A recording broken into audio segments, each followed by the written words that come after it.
A conflict does not end just because people stop talking. Sometimes silence only means both sides are tired. Repair is the part that decides whether the conflict becomes a wound, a lesson, or a repeating pattern. The strongest relationships are not the ones without conflict. They're the ones where repair is possible after conflict. A repair attempt is any action that tries to reduce tension, restore connection, clarify harm, or reopen communication after a disagreement. It can be an apology, a softer tone, a joke that lands well, a hand on the shoulder, a request for a pause, or a direct sentence like, "Can we try that again?" Repair matters because conflict can make people feel unsafe, misunderstood, or attacked. Even if the original issue was small, the emotional impact can linger. Without repair, partners may move on externally while storing resentment internally. The next argument then begins with the old hurt still active. Repair is not the same as surrender. Someone can repair the emotional damage without pretending the issue does not matter. Saying, "I spoke too harshly," does not mean, "Your behavior was fine." It means the way the conflict happened caused harm that also needs attention. A useful apology is specific. "I am sorry for raising my voice when you were trying to explain," is stronger than, "sorry for everything." Specific apologies show that the person understands what they did, not just that they want the discomfort to end. Responsibility is the center of repair. A person who says, "I only yelled because you made me," is not repairing. They are defending. A better repair sounds like, "I was angry, but yelling was my choice, and I understand why that made the conversation feel unsafe." Timing matters. Repair too soon can feel rushed if the other person is still flooded. Repair too late can feel like avoidance. A pause can help.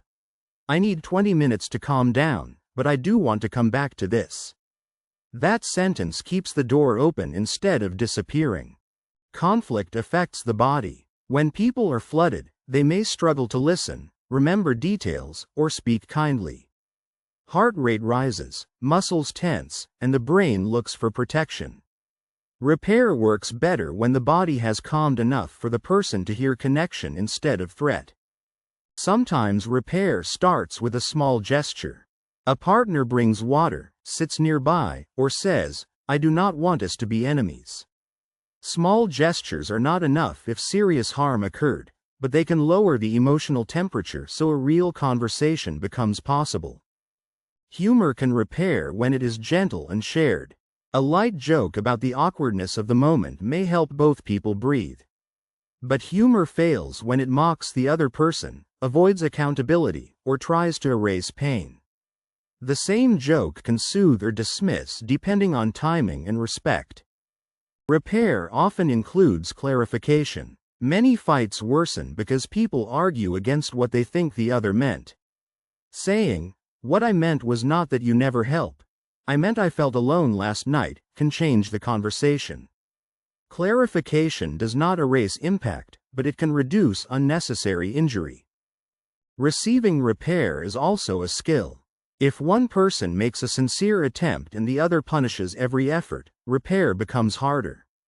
This does not mean accepting a fake apology. It means noticing genuine accountability when it appears and allowing the conflict to move toward resolution. Repair attempts can fail. The apology may be too vague, the timing too early, the harm too deep, or the pattern too familiar. A failed repair is information. It may mean the person needs more accountability, more time, or a clearer plan for what will change. In repeated conflicts, repair must address the pattern, not only the latest argument. If a couple fights about chores every week, apologizing for tone helps, but the chore system still needs change. Emotional repair and practical repair work together.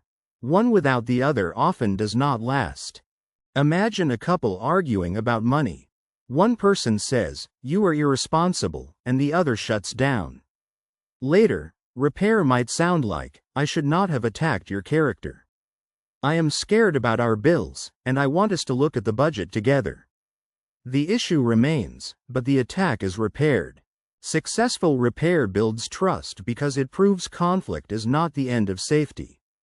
Each repair teaches we can get upset and still come back.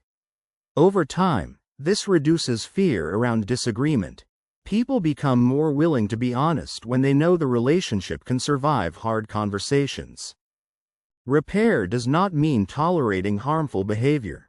If conflict includes insults, threats, intimidation, or repeated cruelty, repair requires stronger boundaries and possibly outside support. A sweet apology after serious harm is not enough if the behavior continues unchanged. Couples can create repair language before conflict happens. Phrases like, pause, same team, I am getting defensive, or restart, can become signals.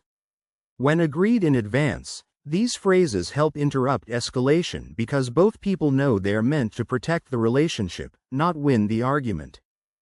Repair attempts work because they interrupt the story that conflict means rejection. They show that someone is willing to return, take responsibility, and protect the bond even while solving the issue. The repair does not need to be perfect. It needs to be sincere, specific, and followed by changed behavior. A repair attempt can be a sentence, a gesture, or a change in tone. It might sound like, "Can we slow down?" or "I said that badly," or "I still care about us." The purpose is not to erase the issue. It is to stop the argument from becoming the whole relationship. Repair works best when it happens before both people are fully flooded. Once anger, fear, or defensiveness takes over, even a good repair may be missed.